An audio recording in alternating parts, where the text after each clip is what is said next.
don't have to take my word for it. We have an expert right now joining us. You should go to his newsletter, My Sunday 7, the number 7.com, former NFL executive, Mr. Andrew Brandt on the Comcast Business Hotline. How you doing today, Andrew? Thanks for coming on. Tyrone, good to be with you. I think the last time we talked, I felt like this team was a juggernaut. I think we were just entering the playoffs at that time. Yep, that was the last time. And we had asked you why you were so early on them, and you were 1,000% right about what was coming.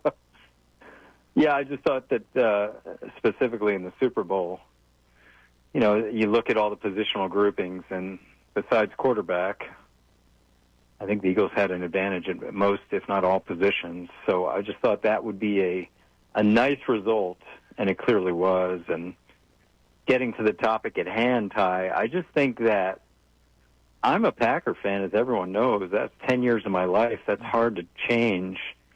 So I've got the Packers versus the Eagles on this subject, and my natural inclination is, hey, I'm Packers first. But on this one, I can't side with the Packers here. It just, to me, it's like, are you serious? Like, you want to stop a play that, in their language, I think Mark Murphy's language, that it's not a play of skill. And you're telling me it's not a play of skill when only one team out of 32 can perfect the skill. So it is clearly a skilled play. Whether it is skill by brute force or skill by some other means, but when you say no skill, that's like playing the lottery and pick a team. The Denver Broncos, the LA Chargers should be able to do it the same exact way as the Eagles. That's not the case.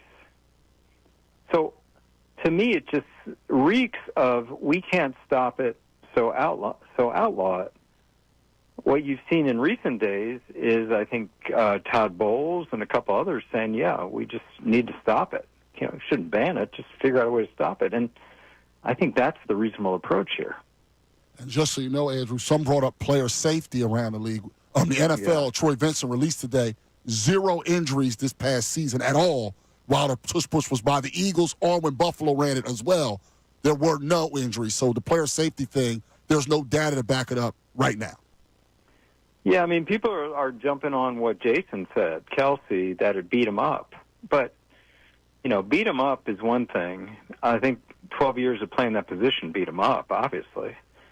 But I don't think you hear that from other players that, oh, my God, we're going to run this play, it beats me up. So I didn't know that data, but the health and safety is another excuse put out there, which I don't mean to be an Eagles homer, because I'm not. I just think this is a really sour grapes argument. I don't think it'll pass. We're on the same type of page.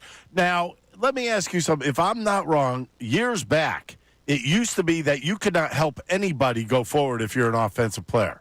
Isn't that correct?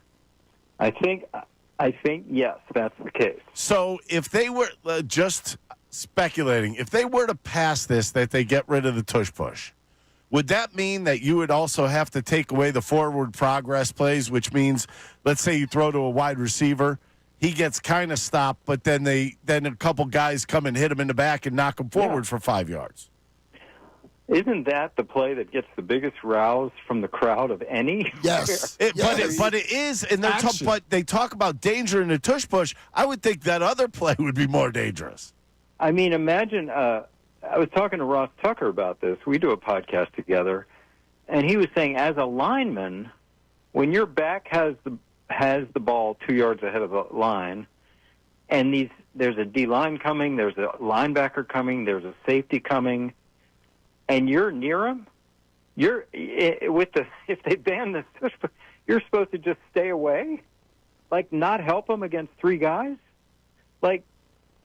because the way to help him is to be behind him and help. I mean, those are the plays, as you mentioned, where a runner is stopped, but then it keeps going with push, push, push for another 6 yards, and the crowd goes crazy, and the announcers go crazy, and this is so great. It's the same rule.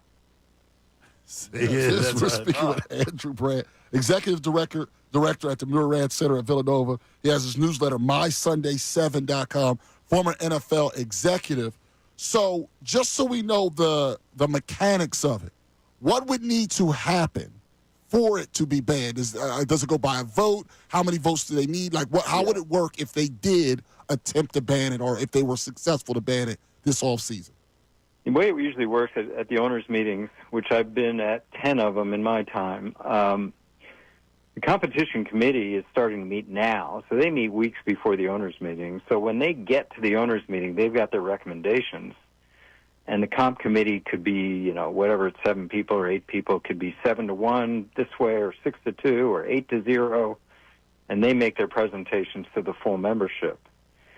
For most proposals, my understanding is it's 24 out of 32, so it needs a 3/4 vote to pass. So you need 24 of 32 owners to vote to ban the Tush Push if it's phrased that way from the Packers. I haven't seen the proposal, but the Packers' proposal would go in front of first the comp committee, which is meeting the next couple weeks, and then the full ownership at the owners' meetings in late March to take a final vote. What tends to happen, Ty, with controversial matters is they're tabled, for lack of a better word, till the May meeting.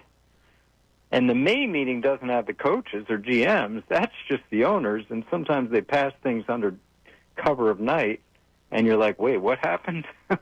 But that's down the road.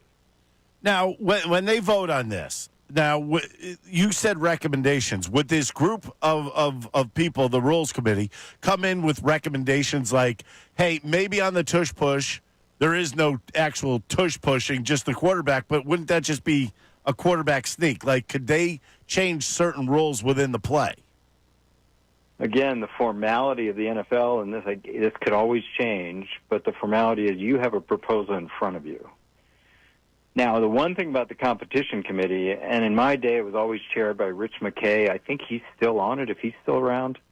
And they get some coaches on it and some GMs, and John Mara was on it. Usually ownership follows their recommendation. If they come in heavily favored one way, the ownership kind of falls in line. So I haven't looked, guys, who's on the current committee, but we'll see how they feel about it.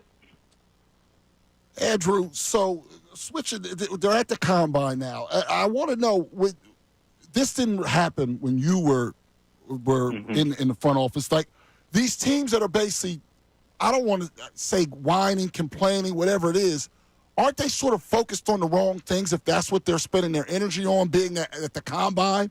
They should be. Everybody should be trying to catch the Eagles rather than focused on stopping one play that the Eagles do. The Eagles did a lot of things right on their way to scoring 55 points to beat up 34-0 in the Super Bowl.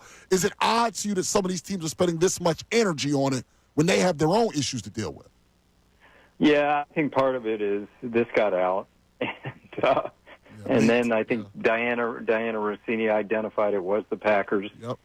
And the competition committee starts their meeting process at the combine, so it's in the news, and they'll be quiet for a couple of weeks, and we'll see if it appears at the owners' meetings at the end of March. But, yeah, that's my reaction. And my reaction is, what are you so worried about the Eagles? I mean, is this really a slap at success? I know it's not the same thing, but, again, going back to the Packers, there was a time in Aaron Rodgers' peak where he was uncanny in his ability to draw offsides penalties and draw 12-man penalties. And what was uncanny to me was not that he could do it so well. It was that no one else could do it. No one else could really do that. And they didn't ban it. It's like, what's uncanny about the Tush Push is not that the Eagles are so successful.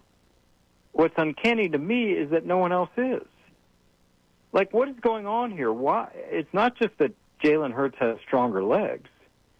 There's something, I go back to the word skill. There's a skill here that other teams cannot perfect. So my advice would be either figure out a way to stop it or work on perfecting it, because it's an incredibly competitively advantaged play. So imagine if Jordan Love had those legs, or whatever it is that makes it work. I don't think it's just leg strength. I think there's something about it where you need to have it coached and taught and perfected. Absolutely, Andrew. Yeah, we were, Ricky and I earlier in the show said Tom Brady was great with the regular quarterback sneak. I was like, Brady would have figured out a way in this system to be really good at this.